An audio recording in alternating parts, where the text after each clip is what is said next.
របៀបធ្វើផ្លែប៉ោមឆឹងងាយៗដោយខ្លួនឯងនៅផ្ទះ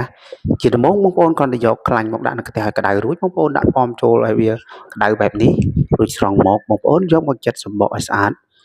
រួចក៏ចិតសំបកតូចៗតាមដែលបងប្អូនត្រូវការរួចបងប្អូនដាក់ចូលទៅក្នុងចានដាក់បែបនេះហើយដាក់អំបិលចូលបន្តិចដាក់ទឹកចូលលាងដើម្បីឲ្យផ្លែប៉ោមវារឹងរួចបងប្អូនដាក់ចូលចានម្ដងទៀតក៏លាយម្សៅហើយក៏ឡុកទៀតលើកទី1ហើយក៏ដាក់ទឹកបន្តិចរួចបងប្អូនដាក់ម្សៅស្រួយចូលបន្តិចទៀតក្រឡុកឲ្យវាចូលជាតិគ្នា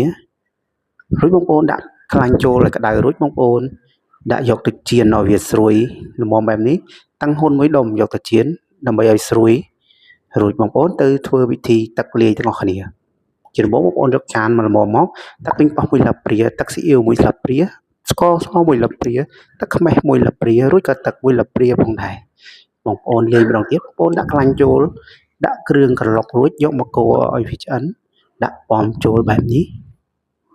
កូររួចហើយបងប្អូនក៏យកទៅដាក់ចានបែបនេះហើយបងប្អូនដាក់ក្រឡុកជាមួយនឹងតាំងហ៊ុនដែលវាស្រួយមិញរួចជាការស្រេចធ្វើបែបនេះលក់នៅសាលាក៏បានដែរ